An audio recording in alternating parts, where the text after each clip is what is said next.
Good morning students, कैसे हो? बढ़िया। यस सर, हम तो बहुत बढ़िया। आप बताइए, आप कैसे हो? यार मैं भी बहुत बढ़िया। तो चलिए, आज हम अपना बीसी के सब्जेक्ट का एक नया चैप्टर, एक इंटरेस्टिंग चैप्टर शुरू कर रहे हैं। सर उस चैप्टर का नाम क्या है? उस चैप्टर का नाम है organisation facilitating business, that is chapter number 5। हम पढ़ रहे हैं कौन सा अपना topic? Chapter number 5। Sir chapter number 2, 3 और 4, 2, 3, 4 एक बार के लिए बोल जाओ। पहले चैप्टर नंबर 5 करेंगे, उसके बाद देखेंगे। क्लियर है? Yes sir.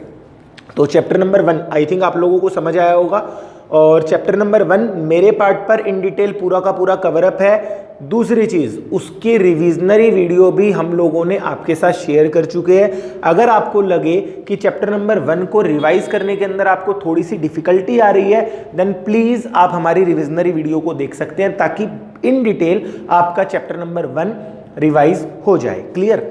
Yes sir. अब अपन जो चैप्टर पढ़ रहे हैं दैट इज चैप्टर नंबर 5। कौन सा चैप्टर है? Organisation facilitating business. सर एक बिजनेस को फैसिलिटेट, एक बिजनेस को हेल्प करने के लिए बहुत सारे कुछ एक ऑर्गेनाइजेशंस हैं। उन ऑर्गेनाइजेशंस के रिगार्डिंग हम यहां पर डिटेल में चर्चा करेंगे।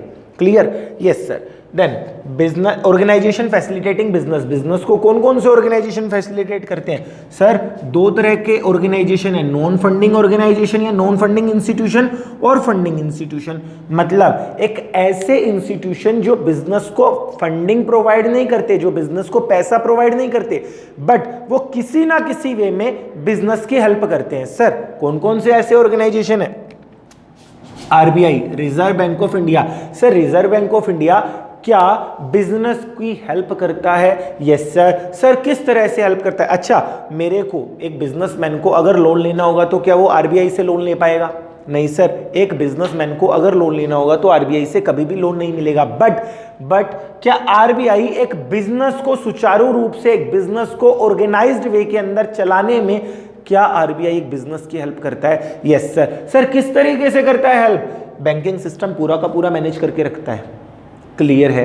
Yes sir. उसके बाद SEBI, security exchange board of India. Sir क्या security exchange board of India या फिर सेबी भी बिजनेस को हेल्प करता है, कुछ ना कुछ बिजनेस को एक सिंप्लीफाइड, एक ऑर्गेनाइज्ड मैनर के अंदर चलाने में? हाँ जी, बिल्कुल हेल्प करता है। सर किस तरह की हेल्प करता है सेबी? सर अपने को एक बात पता है क्या? कैपिटल मार्केट अपने ने पढ़ी हुई है? हाँ जी बिल्कुल, कैपिटल मार्केट इकोनॉमिक्स के अंदर आप लोगों ने थोड़ी सी पढ़ी हुई है।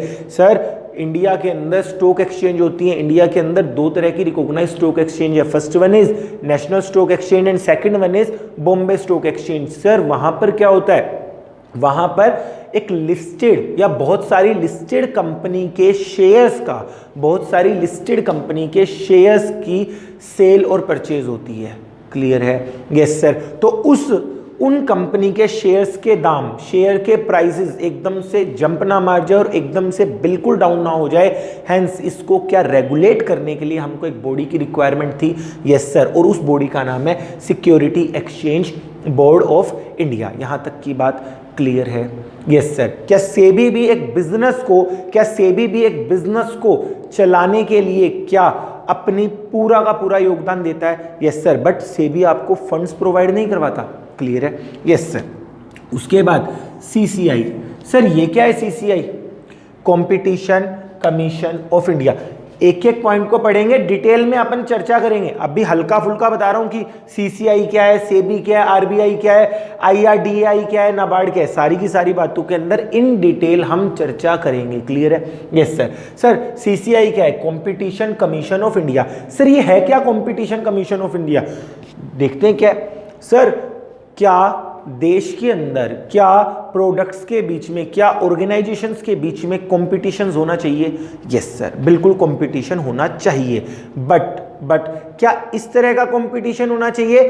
किस तरह का कंपटीशन होना चाहिए? जिससे जो प्रोडक्ट है वो सही फेयर प्राइसेस के ऊपर जनरल पब्लिक को पहुंचे। क्या इस तरह का ही कंपटीशन होना चाहिए? यस सर, नो डाउट इसी तरह का कंपटीशन होना चाहिए। किस तरह का? कि जो भी प्रोडक्ट का मैन्युफैक्चरर है, वो मैन्युफैक्चरर अपना एक सर्टेन परसेंटेज प्रॉफिट कमाकर आगे जनरल पब्लिक को वो प्रोडक्ट सेल कर दे। ऐसा तो नहीं होना चाहिए कि ह्यूज प्रॉफिट्स कमा रहे हैं। नहीं सर। हेंस देश के अंदर कॉम्पिटिशन्स को ऑर्गेनाइज करने के लिए हमने एक नई संस्था बनाई जिसका नाम था competition commission of India. Sir ये संस्था क्या करती है? अच्छा, आप लोगों ने देखा हो क्या, अगर पेप्सी के प्राइसेस बढ़ जाएंगे तो हाथ की या कोक के प्राइसेस बढ़ जाते हैं? क्या सुना कभी ऐसा? अगर पेप्सी के प्राइस घट गए, हाथ की हाथ कोक के प्राइसेस घट जाते हैं। आया कुछ समझ? यस सर, यानी नेक टू नेक कंपटीशन चल रहा है। आ रहा है? Yes sir. बट सर ये कंपटीशन भी खतरनाक हो सकता है। सर किस तरह से खतरनाक हो सकता है? अगर अंडर द टेबल अगर दोनों कंपनी आपस में टाई अप कर ले। सर किस तरह का टाई अप? कि हम प्राइसेस बढ़ा देंगे, दूसरी कंपनी भी प्राइसेस बढ़ाएगी। सपोज करते हैं 10 रुपए वाला ठंडा उन्होंने कर दिया, मिलकर 20 रुपए का कर दिया। सर पेप्सी भी 20 की पड़ रही है, कोक भी 20 की पड़ रही है। बोले जनरल पब्लिक परेशान होए तो होए, हमको कोई मतलब नहीं है, हमारे तो क्या प्रॉफिट्स इंक्रीज हो गए। Yes sir. क्या सीसीआई इस तरह का काम चाहेगा? नहीं सर, सीसीआई इस तरह का काम कभी भी नहीं चाहेगा। कंपटीशन कमीशन ऑफ इंडिया इस तरह का काम कभी भी नहीं चाहेगा। क्लियर है? Yes sir. उसके बाद IRDAI। सर ये क्या है? IRDAI insurance regulatory development authority of India. IRDAI insurance regulatory development authority of India. Sir ये क्या करता है? देश के अंदर अभी शायद आप लोगों को पता हो कि इंडिया के अंदर बहुत सारी इंश्योरेंस कंपनी इंडिया के अंदर आ चुकी है। हाँ सर, बहुत सारी आ गई। हर एक बैंक, करीबन हर एक बैंक किसी फॉरेन कंपनी के साथ जेवी के अंदर, ज्वाइंट वेंचर के अंदर, इंडिया के अंदर अपना इंश्योरेंस बिजनेस सेटअप करे बैठा है। Yes sir. Then insurance business सही तरीके से सेटअप हो तो क्या इसके लिए भी अपने को एक अथॉरिटी की रिक्वायरमेंट थी? IRDAI insurance regulatory development authority of India. कभी ऐसा ना हो कि मैंने अपने बिजनेस का इंश्योरेंस करवा लिया। अच्छा सर, कि अगर कोई टेरर अटैक होता है या कोई फायर ऑकर होती है या कोई ऐसी मिस हैपनिंग हो जाती है जिसकी वजह से मेरा बिजनेस बिल्कुल बंद पड़ जाए, क्या ऐसा हो सकता है? यस सर, ताज अटैक हुआ था 26/11, पक्की बात? हाँ जी। देन इससे सेफ होने के लिए मैं क्या बनाऊंगा, क्या लूंगा? इंश्योरेंस पॉलिसी ले लूंगा। इंश्योरेंस पॉलिसी लूंगा। क्या जब इंश्योरेंस पॉलिसी ली तो क्या जरूरी है कि इसी साल के अंदर टेरर अटैक होएगा? नहीं सर। देन कंपनी ने क्या किया कि आपसे इंश्योरेंस प्रीमियम तो चार्ज कर लिया। कंपनी ने क्या किया? आपसे इंश्योरेंस प्रीमियम तो चार्ज कर लिया, बट सर क्या जब आपके पे आउट की बारी आई, जब आप एक्चुअल में इवेंट घटित हुआ, उस टाइम कंपनी ने पेमेंट देने से हाथ खड़े कर दिए। तो इसकी भी रेगुलेटरी अपने को बॉडी चाहिए। Yes sir. देन इसकी रेगुलेटरी बॉडी क्या नहीं है? IRDAI insurance regulatory development authority of India. या फिर इसको एक बड़े सिंपल एग्जांपल के साथ समझ सकते हैं क्या, कि हमने अपना एक हेल्थ इंश्योरेंस करवाया। अच्छा सर, हमने हेल्थ इंश्योरेंस करवाया। सर हेल्थ इंश्योरेंस करवाने के साथ मैं बीमार थोड़ा ना पड़ जाऊंगा। नहीं सर हो सकता है कुछ एक टाइम पीरियड के बाद मुझको हॉस्पिटलाइज होना पड़ा। देन क्योंकि मैंने हेल्थ इंश्योरेंस करवा रखा है तो मैं चाहूंगा कि जो भी मेरा हॉस्पिटल का बिल बने वो सारा का सारा इंश्योरेंस कंपनी पे आउट करे। Yes sir. बट जब इंश्योरेंस कंपनी से मैं क्लेम मांगने गया, देन इंश्योरेंस कंपनी ने एक बात कह दी। क्या बात कह दी? कि इंश्योरेंस कंपनी कहती है कि अपने पास तो क्लेम भुगताने के लिए रुपए नहीं है, क्लेम की पेमेंट करने के लिए रुपए नहीं है। तो क्या इस तरह की चीजें हों? नहीं सर। हेंस एक बॉडी बना दी गई IRDAI insurance regulatory development authority of India. यहां तक की बात क्लियर है? Yes sir. सर क्या ये 4 ही रेगुलेटरी बॉडी हैं? नहीं भैया, हमारे सिलेबस के अंदर ये 4 रेगुलेटरी बॉडी हैं। क्लियर है? Yes sir. उसके बाद सर फंडिंग इंस्टीट्यूशन का मतलब क्या होता है? Funding institutions are nothing but वो इंस्टीट्यूशन जो एक बिजनेस ऑर्गेनाइजेशंस को फंड्स प्रोवाइड करवाते हैं। क्लियर है? आया कुछ? Yes sir. सर इधर अपन क्या पढ़ेंगे? नाबार्ड। सर नाबार्ड की full form national bank for agriculture and rural development. National bank for agriculture and rural development. Sir क्या फंडिंग इंस्टीट्यूशन खाली नाबार्ड है? नहीं भैया, बहुत सारे फंडिंग इंस्टीट्यूशन है। बैंक्स फंडिंग इंस्टीट्यूशन है, NBFC फंडिंग इंस्टीट्यूशन है। बट हमारे सिलेबस के अंदर ओनली नाबार्ड के बारे में हम लोग पढ़ेंगे। हमको असेस जो किया जाएगा पेपर के अंदर, ओनली एंड ओनली नाबार्ड के बारे में अपने से असेसमेंट ली जाएगी। हमसे पूछा जाएगा नाबार्ड के बारे में आपको कुछ पता भी है या नहीं पता, नाबार्ड के रोल क्या है, नाबार्ड के फंक्शंस क्या है, नाबार्ड को कौन चलाता है, वगैरह वगैरह वगैरह। क्लियर है? Yes sir. देन अभी तक अपने ने क्या पढ़ा सर? हम चैप्टर नंबर 1 के अंदर पढ़कर आए थे कि बिजनेस, सर बिजनेस को चलाने के लिए क्या कुछ एक ऑर्गेनाइजेशंस की रिक्वायरमेंट है? यस सर, बिजनेस को चलाने के लिए बहुत सारे ऑर्गेनाइजेशंस की रिक्वायरमेंट है। हैंस कितने तरह के ऑर्गेनाइजेशन बिजनेस को फैसिलिटेट करते हैं? सर 2 तरीके के ऑर्गेनाइजेशन बिजनेस को फैसिलिटेट करते हैं। First one is non funding institution, second one is funding institution. Sir non funding institution का मतलब वो इंस्टीट्यूशन जो बिजनेस को रेगुलेट तो करता है, या बिजनेस जिससे इंपैक्ट होता है उस चीज को रेगुलेट तो करता है, बट कभी भी बिजनेस को फंड्स प्रोवाइड नहीं करवाता। These are called non funding institution. But sir कुछ एक इंस्टीट्यूशन ऐसे भी तो होते हैं, मैंने कहा कैसे, कुछ एक इंस्टीट्यूशन ऐसे भी तो होते हैं जो बिजनेस को फंड्स वगैरह प्रोवाइड करवाएं, उन इंस्टीट्यूशन को अपन बोल देंगे फंडिंग इंस्टीट्यूशन। यहां तक की बात क्या क्लियर है? हाँ जी बताइए, क्या यहां तक की बात आप लोगों को क्लियर है? Yes sir. Sir funding non funding institution के अंदर अपने को कितने चीजों के बारे में बात करनी है? 4 चीजों के बारे में। फंडिंग इंस्टीट्यूशन के अंदर अपने को केवल और केवल एक चीज के बारे में, एक ऑर्गेनाइजेशन के बारे में बात करनी है। Clear? Yes sir. Non funding में कौन सा? रिजर्व बैंक ऑफ इंडिया, अगला security exchange board of India, अगला CCI competition commission of India, अगला IRDAI insurance regulatory development authority of India. यहां तक की बात क्लियर है? Yes sir. Sir funding institution के अंदर अपने को किसके अंदर बात करनी है, किसके रिगार्डिंग बात करनी है हमको? यहां पर हम बात करेंगे नाबार्ड की। यहां तक की क्या बात क्लियर है? Yes sir. National bank for agriculture and rural development. Clear? Yes sir. अभी तक जो भी व्हाइट बोर्ड के ऊपर लिखा हुआ है प्लीज नोट डाउन कर लीजिए। उसके बाद हमको 5 ऑर्गेनाइजेशंस के बारे में अपनी बात करनी है, that is RBI, SEBI, CCI, IRDAI और नाबार्ड। हम आज जो बात कर रहे हैं, थोड़ी बहुत जो भी बात करेंगे, हम सबसे पहले बात करेंगे अपनी रिजर्व बैंक ऑफ इंडिया की। क्लियर? Yes sir. बाकी बातें थोड़ी से ब्रेक के बाद करेंगे। अपना नोट डाउन कर लीजिए। नोट डाउन करने के बाद अगली स्लाइड के अंदर हम बात करेंगे रिजर्व बैंक ऑफ इंडिया की, RBI की। क्लियर है? Yes sir.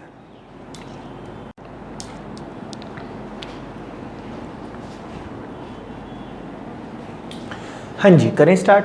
यस सर करिए स्टार्ट।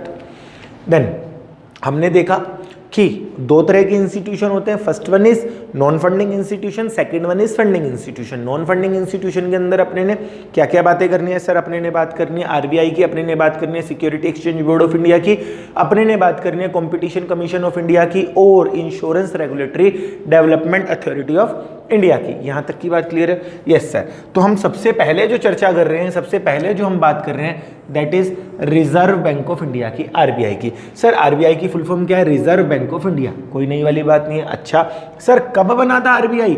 सर हमने कहा RBI बना था 1 अप्रैल 1935 से RBI ने अपने फंक्शंस को स्टार्ट करना शुरू कर दिया था। क्लियर?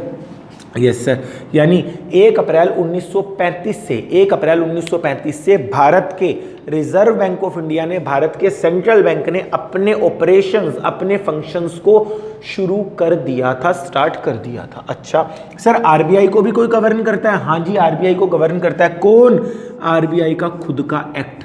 सर एक्ट पास हो गया था कब? 1934 में। 1934 में एक्ट पास हुआ और 1 अप्रैल 1935 से रिजर्व बैंक ऑफ इंडिया ने अपना बिजनेस या अपने ऑपरेशंस को करना शुरू कर दिया था। क्लियर है?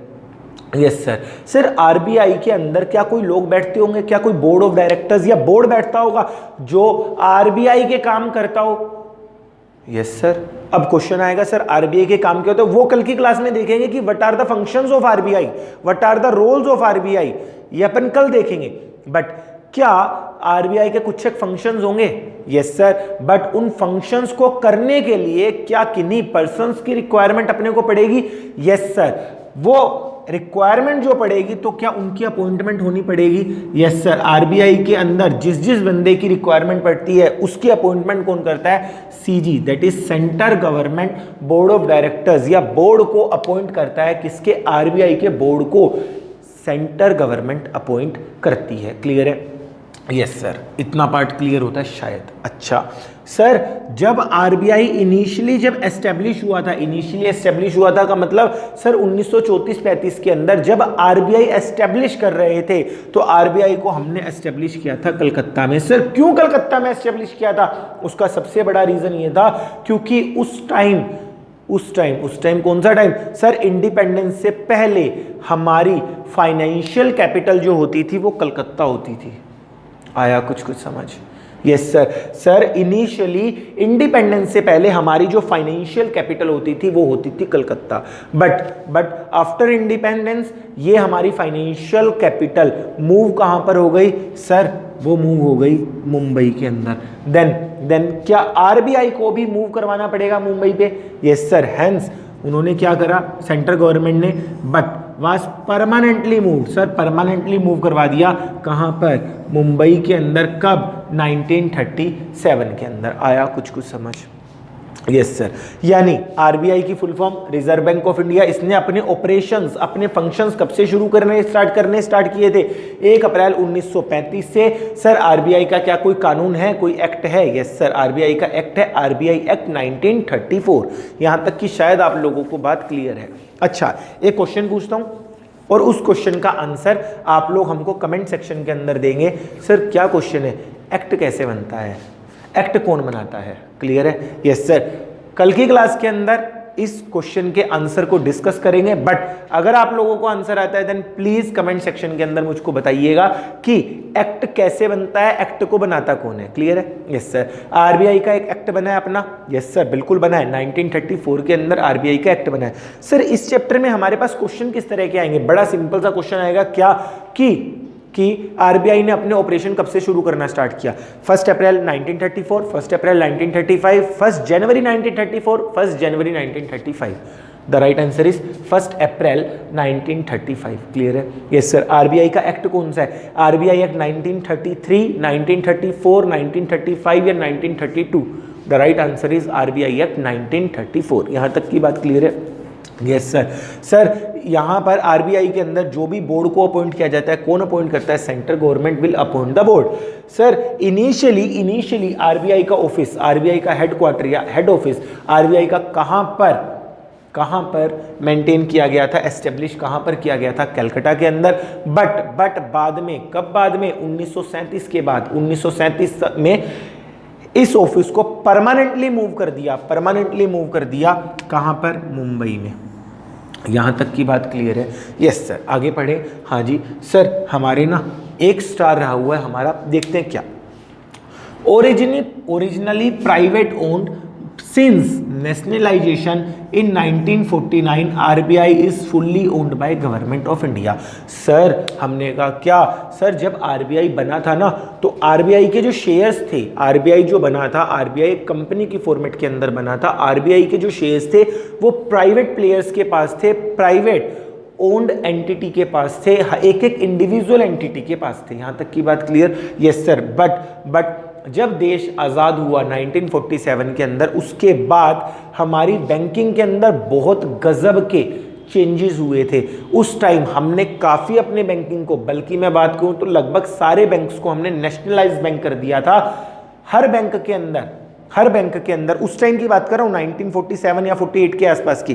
देन उस टाइम हर बैंक के अंदर सरकार ने अपना पैसा इन्वेस्ट करके रखा था। सरकार ने अपना पैसा इन्वेस्ट करने का रीजन क्या था? उसका सबसे बड़ा रीजन ये था कि गवर्नमेंट चाहती थी कि लोगों के अंदर, जनरल पब्लिक के अंदर बैंकिंग चैनल या बैंकिंग सिस्टम के प्रति थोड़ा सा ट्रस्ट बिल्टअप हो पाए। आया कुछ समझ? Yes sir. Originally private owned था, इंडिविजुअल प्राइवेट प्लेयर्स के पास इसके शेयर्स पड़े होते थे। बट बाद में 1949 के अंदर जब नेशनलाइजेशन हुआ बैंक्स का, देन सरकार ने, गवर्नमेंट ऑफ इंडिया ने सारे के सारे share reserve bank of India के अपने पास ले लिए। RBI is now fully owned by government of India. RBI आज की डेट में पूरी की पूरी गवर्नमेंट ऑफ इंडिया के अधीन है, गवर्नमेंट ऑफ इंडिया के अंडर है। क्लियर है? Yes sir. अब बात करें एक दो और। यस सर, करवाइए बात। मेरा छोटा सा क्वेश्चन, आरबीआई ने 1 अप्रैल 1935 से बिजनेस शुरू करना या अपने ऑपरेशन स्टार्ट करे, यानी इंडिया के अंदर अभी तक अपने को पता है क्या सर, इंडिया के अंदर सेंट्रल बैंक कौन सा है, reserve bank of India. Sir reserve bank of India ने अपने ऑपरेशंस कब से करना शुरू किया, 1 अप्रैल 1935 से। अब मेरा छोटा सा बड़ा बेसिक सा क्वेश्चन, क्या यानी कि इंडिया के अंदर बैंकिंग क्या 1 अप्रैल 1935 से शुरू हुई या इससे पहले से भी थी? सोच रहे हैं बिल्कुल प्यार से, आ रहा है क्या कुछ समझ? यस सर समझ तो आ रहा है। मेरा छोटा सा क्वेश्चन, इंडिया के अंदर जो बैंकिंग थी क्या वो बैंकिंग 1 अप्रैल 1935 से शुरू हुई या इससे पहले शुरू हो चुकी थी? सर पक्की बात है, इंडिया के अंदर इससे पहले बैंकिंग शुरू हो चुकी थी। सर कैसे पता आपको? मैंने कहा यार सीधी सी बात है, जब भी पंजाब नेशनल बैंक में जाओगे ना तो पंजाब नेशनल बैंक में अभी कुछ एक टाइम पीरियड पहले अपनी 150वीं बर्थ एनिवर्सरी बनाई थी। मतलब पंजाब नेशनल बैंक को बने हुए, Punjab national bank state bank of India को बने हुए 150 साल से ज्यादा हो गए। ये वाली बात तो पक्की है, no doubt. Reserve bank of India ने या सेंट्रल बैंक ने अपने ऑपरेशंस 1 अप्रैल 1935 से करना शुरू किया। बट मेरा क्वेश्चन क्या था, क्या बैंकिंग इंडिया के अंदर, क्या बैंकिंग 1 अप्रैल 1935 से शुरू हुई या उससे पहले से ही शुरू हो चुकी थी? सर आप कह रहे हो कि 150 साल हो चुके हैं पंजाब नेशनल बैंक को बने हुए, तो जाहिर सी बात है तो 150 साल तो हुए नहीं 1935 को गए हुए। तो इसका मतलब क्या इंडिया के अंदर बैंकिंग पहले से शुरू थी? सोच रहे हैं खाली, कुछ नहीं कर रहे। इंटरेस्टिंग टॉपिक आने वाला है, अब पता चलेगा कि क्या हो रहा है, कि आरबीआई की रिक्वायरमेंट क्यों पड़ी, अब ये बात पता चलेगी। क्लियर है? पक्की बात? Yes sir. देन एक चार्ट बनाते हैं, एक एग्जांपल देखते हैं। क्या एग्जांपल, क्या चार्ट बना रहे हैं? बिल्कुल सर बनाइए।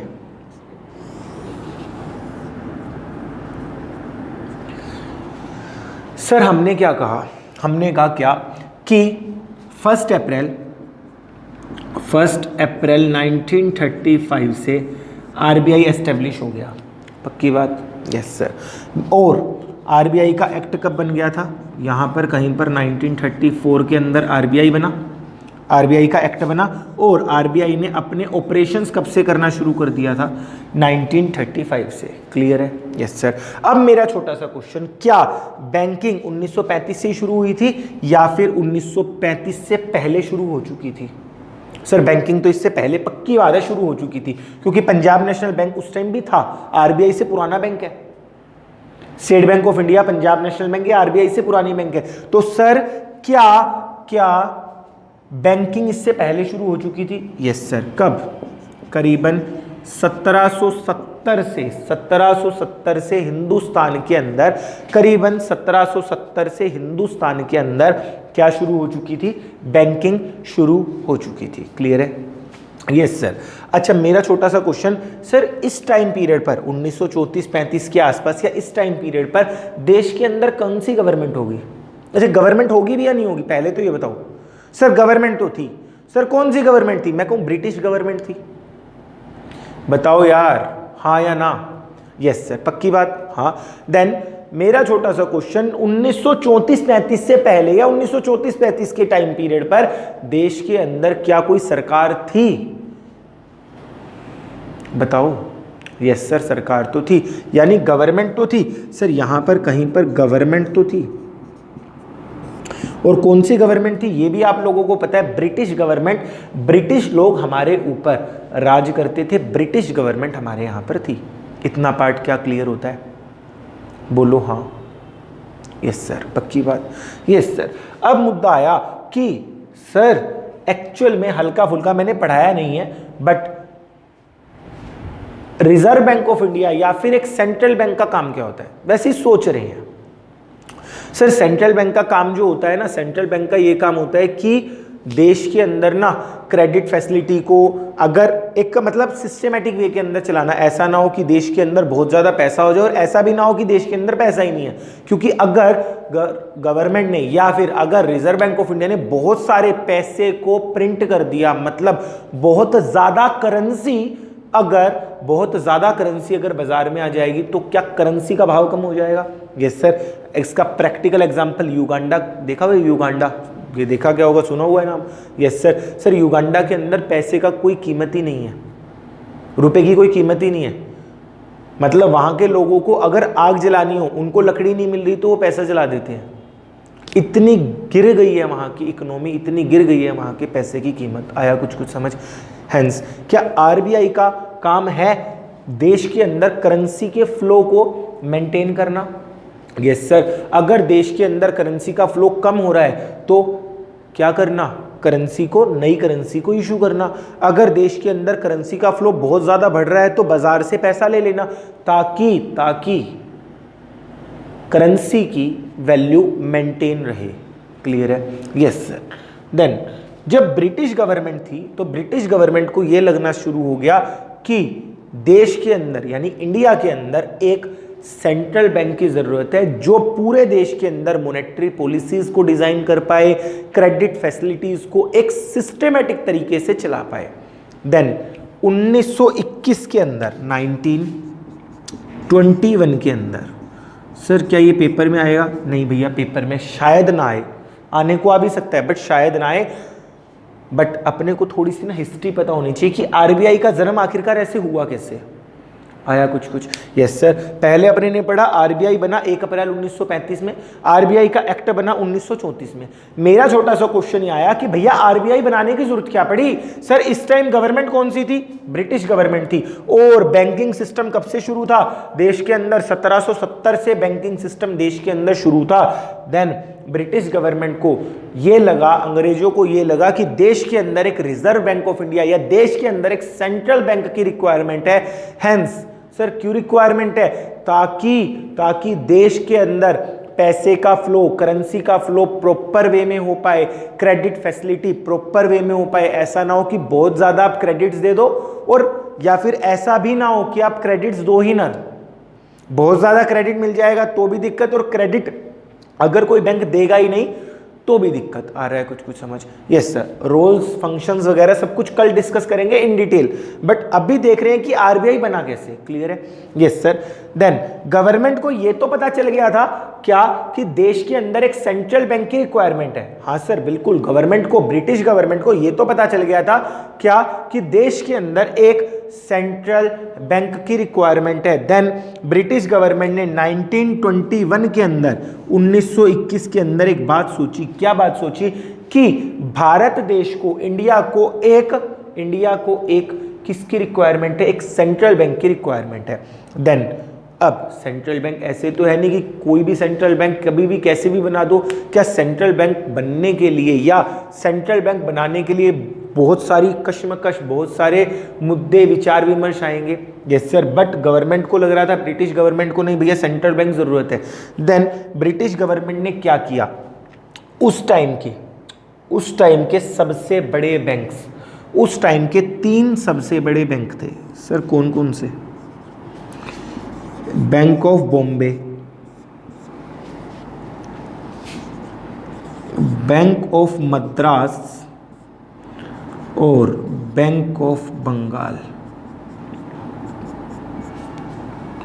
सर ब्रिटिश गवर्नमेंट को 1921 के अंदर, ब्रिटिश गवर्नमेंट को 1921 के अंदर एक क्या बनाना था? ब्रिटिश गवर्नमेंट को 1921 के अंदर, ब्रिटिश गवर्नमेंट को लगा कि हमको एक सेंट्रल बैंक की रिक्वायरमेंट है।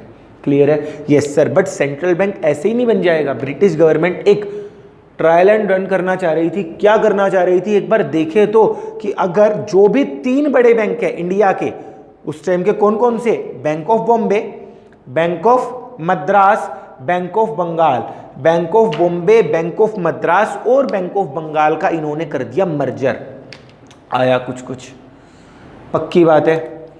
पक्की बात है सर। इन तीनों बैंक्स का कर दिया गवर्नमेंट ने मर्जर, और मर्जर करने के बाद इस बैंक का नाम बोल दिया क्या? Imperial bank of India. आया कुछ कुछ? Yes sir. यानी हुआ क्या, अभी देखते हैं फटाफट से, स्टोरी अभी खत्म होने वाली है, कल देखेंगे इसके रोल्स फंक्शंस वगैरह आरबीआई के, कल देखेंगे डिटेल में, 3 दिन चलेगा आरबीआई अपना। सर क्या 1935 में 1 अप्रैल 1935 में आरबीआई ने अपने फंक्शन करने शुरू करे। 1934 के अंदर आरबीआई ने अपना एक्ट बना लिया। बट पहला क्वेश्चन क्या आया, क्या बैंकिंग सिस्टम या बैंकिंग 1935 से ही शुरू हुई? नहीं सर, बैंकिंग कब से शुरू हो गई थी? 1970 के आसपास शुरू हो गई थी। सर उस टाइम गवर्नमेंट कौन सी थी? मैं कहूं ब्रिटिश गवर्नमेंट थी। देन ब्रिटिश गवर्नमेंट को यह लगा कि देश के अंदर मॉनेटरी पॉलिसीज की रिक्वायरमेंट है, देश के अंदर क्रेडिट फैसिलिटी को, मनी की वैल्यू को मेंटेन करने के लिए एक सेंट्रल बैंक की रिक्वायरमेंट है। हेंस उन्होंने 1921 के अंदर, ब्रिटिश गवर्नमेंट ने 1921 के अंदर 3 बैंक होते थे सबसे बड़े बड़े। सर कौन कौन से? Bank of Bombay, bank of Madras और बैंक ऑफ बंगाल। इन तीनों बैंक का ब्रिटिश गवर्नमेंट ने क्या कर दिया? मर्जर कर दिया। और इस बैंक को क्या बोल दिया? सर इस बैंक को बोल दिया क्या? इस बैंक को बोल दिया इंपीरियल बैंक ऑफ इंडिया। इन तीनों का मर्जर बनकर आया इंपीरियल बैंक ऑफ इंडिया। और ब्रिटिश गवर्नमेंट ने क्या बोल दिया कि ये जो इंपीरियल बैंक ऑफ इंडिया होगा ना, हमने कहा क्या ये इंपीरियल बैंक ऑफ इंडिया एक किस तरह से काम करेगा? क्वासी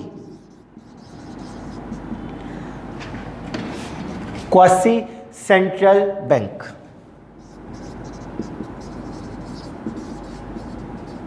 मतलब सर क्वासी सेंट्रल बैंक का मतलब क्या हुआ? मैंने कहा quasi central bank is nothing but ये इसके पास सेंट्रल बैंक जैसे पावर है काम करने की। ये सेंट्रल बैंक नहीं है। इंपीरियल बैंक ऑफ इंडिया 1921 के अंदर गवर्नमेंट को यह बात पता थी कि अपने को रिजर्व एक सेंट्रल बैंक चाहिए। देन गवर्नमेंट ने क्या किया? 1921 के अंदर 3 बैंकों का मर्जर किया, bank of Bombay, bank of Madras and bank of Bengal का। और इनका मर्जर करके उन्होंने नया नाम दे दिया, दैट इज क्या? Imperial bank of India. आ रहा है क्या कुछ समझ? Yes sir. इस बैंक को क्या बोल दिया? You are quasi central bank. Sir quasi central bank क्या होता है? Quasi central bank is nothing but आप एक सेंट्रल बैंक जैसे काम करोगे, आप सेंट्रल बैंक नहीं हो। You are not a central bank. Imperial bank of India को यह बात बता दी गई थी कि आप सेंट्रल बैंक नहीं हो, बट आपके जो फंक्शंस रहेंगे वो कुछ एक फंक्शंस होंगे आपके सेंट्रल बैंक जैसे। आया कुछ समझ? यस सर, पक्की बात है, कोई दिक्कत वाली बात नहीं है। तो अभी तक क्या पढ़ा? सर हमने अभी तक पढ़ा क्या? अभी तक अपने ने पढ़ा क्या कि 1935 में, अभी कहानी खत्म नहीं हुई है, कहानी अभी बाकी है मेरे दोस्त। क्या 1935 में ऑपरेशन करने स्टार्ट करे किसने? रिजर्व बैंक ऑफ इंडिया ने। एक्ट कब बन गया था? 1934 में। फिर क्वेश्चन आया क्या 1 अप्रैल 1935 से ही, क्या 1 अप्रैल 1935 से ही बैंकिंग सिस्टम आया? नहीं सर, बैंकिंग सिस्टम कब आ गया था? 1770 में। बट सर 1934-35 में गवर्नमेंट कौन सी थी? मैंने कहा ब्रिटिश गवर्नमेंट थी। सर ब्रिटिश गवर्नमेंट थी तो ब्रिटिश गवर्नमेंट को एक बात लगी, क्या बात लगी? कि देश के अंदर एक सेंट्रल बैंक की रिक्वायरमेंट है। सर उनको ऐसा क्यों लगा? उनको इस वजह से लगा कि वो ये चाहते थे कि देश के अंदर क्रेडिट फैसिलिटी प्रॉपर वे में हो, देश के अंदर मॉनेटरी पॉलिसीज बने, देश के अंदर जो भी करेंसी की वैल्यू है, करेंसी की वैल्यू मेंटेन रहे। ऐसा ना हो कि करेंसी की वैल्यू तो है 2000 रुपये बट उसकी एक्चुअल में कीमत 200 रुपये भी ना हो। क्लियर है? Yes sir. हेंस 1921 के अंदर ब्रिटिश गवर्नमेंट ने 3 बैंकों का मर्जर कर दिया। सर कौन कौन से बैंक का?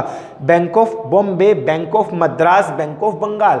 इन तीनों बैंक का मर्जर करने के बाद इन तीनों बैंक को एक नया नाम दे दिया गया, that is imperial bank of India. Imperial bank of India.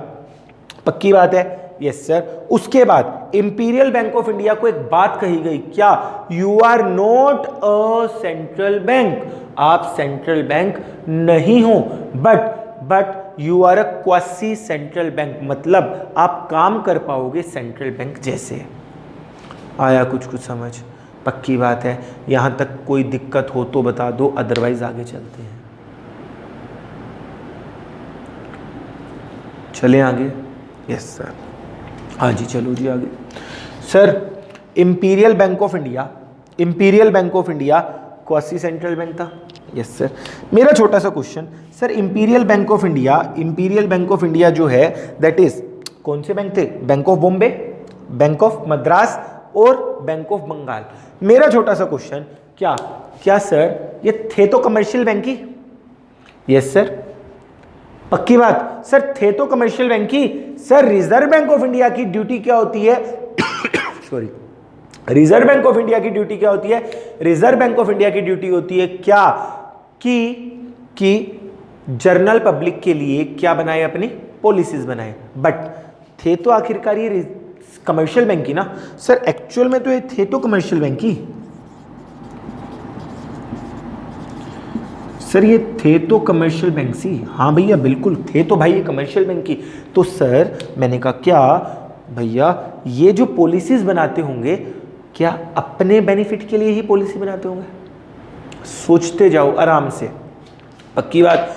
Yes sir. Sir ये लोग जो पॉलिसीज बनाते होंगे ये पॉलिसीज भी पक्की बात है अपने बेनिफिट के लिए ही बनाते होंगे, पक्की बात। Yes sir. अब मुद्दा आया, क्या कमर्शियल बैंक की जो रिक्वायरमेंट थी, सेंट्रल बैंक की जो रिक्वायरमेंट थी, क्या इंपीरियल बैंक ऑफ इंडिया ने फुलफिल कर दी? नहीं सर। क्यों? क्योंकि गवर्नमेंट को ये पता चल गया था कि भाई ये तो है तो कमर्शियल बैंक है, तो ये पॉलिसीज भी अपने बेनिफिट के लिए बनाएंगे। आ रहा है क्या कुछ समझ? Yes sir. क्यों? क्योंकि सर एक्चुअल में इनकी रूट्स जो हैं वो कमर्शियल बैंक वाली हैं। Bank of Bombay, bank of Madras और बैंक ऑफ बंगाल की एक्चुअल में जो जड़ें हैं, जो रूट्स हैं, वो क्या कमर्शियल बैंक वाली ही हैं? Yes sir. तो क्या ये अपने बेनिफिट के लिए ही पॉलिसीज बनाते होंगे? Yes sir. नाटक आता था पहले, एक सीरियल आता था, कौन सा? क्योंकि सास भी कभी बहू थी। तो क्या सर ये इंपीरियल बैंक ऑफ इंडिया अपने बेनिफिट के लिए या अपने छोटे भाइयों के लिए क्या पॉलिसीज बनाता होगा? Yes sir. हेंस 1926 में खत्म होने वाली है स्टोरी, टेंशन मत लो। 1926 के अंदर 1926 के अंदर एक हमने बनाया, क्या हमने का मतलब ब्रिटिश गवर्नमेंट को ये बात पता चल रही थी, ब्रिटिश गवर्नमेंट को मीनवाइल ये बात पता चल रही थी कि ये लोग खिचड़ी क्या बन रही है इन लोगों की। उन्होंने 1926 के अंदर एक बनाया था royal commission. Sir royal commission की सिफारिशें आई और रॉयल कमीशन ने ये बात कही कि इंपीरियल बैंक ऑफ इंडिया कभी भी देश का सेंट्रल बैंक नहीं हो सकता, और उसकी रिकमेंडेशन के ऊपर वर्क करके ब्रिटिश गवर्नमेंट ने 1934 के अंदर आरबीआई एक्ट पास किया और उस आरबीआई ने 1 अप्रैल 1935 से अपने बिजनेस को शुरू करना, अपने बिजनेस को ऑपरेट करना शुरू किया। क्लियर है? Yes sir. तो आज की क्लास के अंदर हमने क्या क्या पढ़ा, एक बार फटाफट से वीडियो को ना पॉज करके एक बार जो लिखा हुआ है वो नोट डाउन कर लीजिए। उसके बाद देखते हैं कि हमने आज की क्लास के अंदर क्या क्या पढ़ा।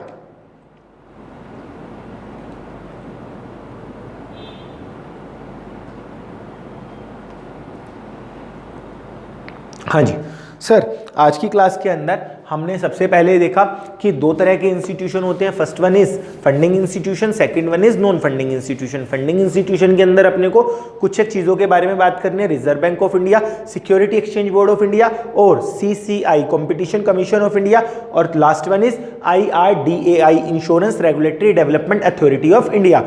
एक बात अपने ने पढ़ी थी कौन सी? Funding institution. फंडिंग इंस्टीट्यूशन हमारे सिलेबस के लिए अपने को केवल और केवल एक ही फंडिंग इंस्टीट्यूशन के बारे में बात करनी है, दैट इज नाबार्ड। ठीक है? Yes sir.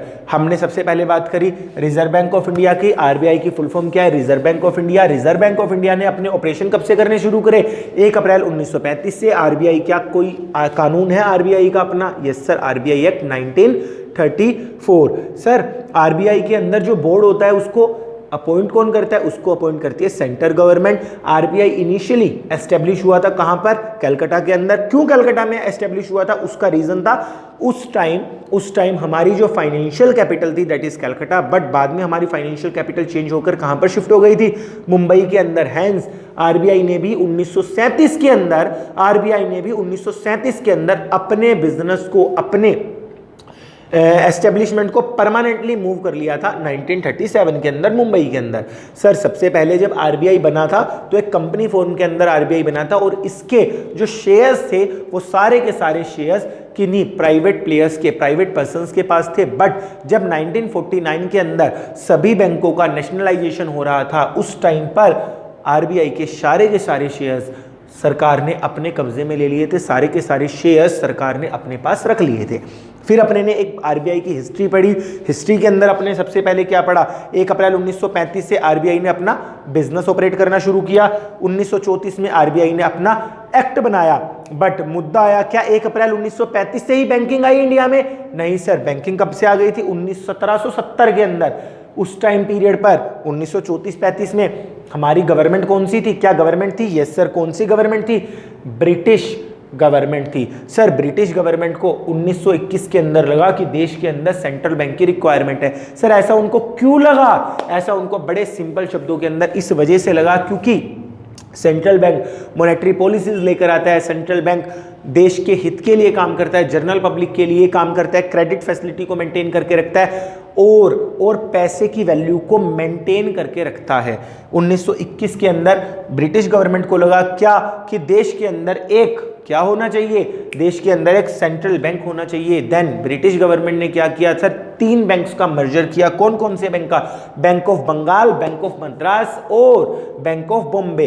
Bank of Bengal, bank of Madras और बैंक ऑफ बॉम्बे का मर्जर किया और उसको एक नया नाम दे दिया that is imperial bank of India.